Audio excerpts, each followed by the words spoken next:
महाराष्ट्रातल्या टॉप 9 मोठ्या बातम्या। 16 नोव्हेंबरलाच मंत्रिपदाचा राजीनामा देऊन 17 तारखेला पहिली ओबीसी सभा घेतली। अहमदनगरमधील मेळाव्यातून छगन भुजबळांचा गौप्यस्फोट, तर लाथ मारण्याची गरज नाही, राजीनामा दिलाय। शिंदे गटाच्या आमदारांना भुजबळांचं उत्तर। 17 नोव्हेंबरला त्या ओबीसी एल्गारची पहिली रॅली झाली अंबडला, बरोबर। 16 नोव्हेंबरला मी मंत्रिमंडळाचा राजीनामा दिला।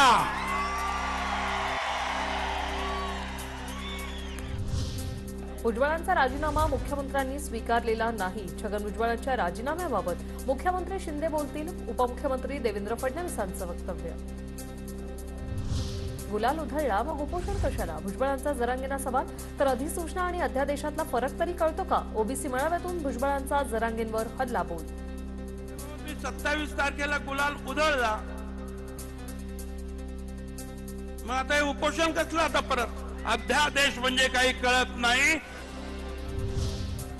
आता आम्ही ओबीसीत गेलो, भुजबळांना स्थान नाही। भुजबळांनी गोरगरीब ओबीसींचे वाटोळं केलं, आम्ही आता ओबीसींचं वाटोळं होऊ देणार नाही। भुजबळांचं वय झालंय, त्यांनी आता गप्प बसावं, जरांगेंची प्रतिक्रिया।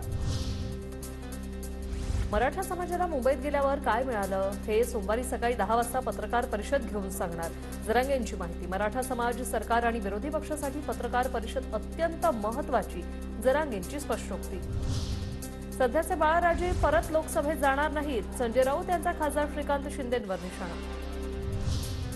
ललित कला केंद्र प्रमुखांसह 6 जणांना जामीन मंजूर। ललित कला केंद्र अकादमीच्या प्राध्यापकांसह विद्यार्थ्यांना पुणे सत्र न्यायालयाकडून जामीन मंजूर। त्याच्या शिवसेनेचे कोल्हापूरला 2 दिवसीय अधिवेशन, 16 आणि 17 तारखेला अधिवेशन होणार। पहिल्या दिवशी नेत्यांचं मार्गदर्शन, तर दुसऱ्या दिवशी जंगी सभा होणार। आगामी निवडणुकांच्या अनुषंगानं निवडणूक प्रचाराने मुद्दे जाहीर केले जाणार।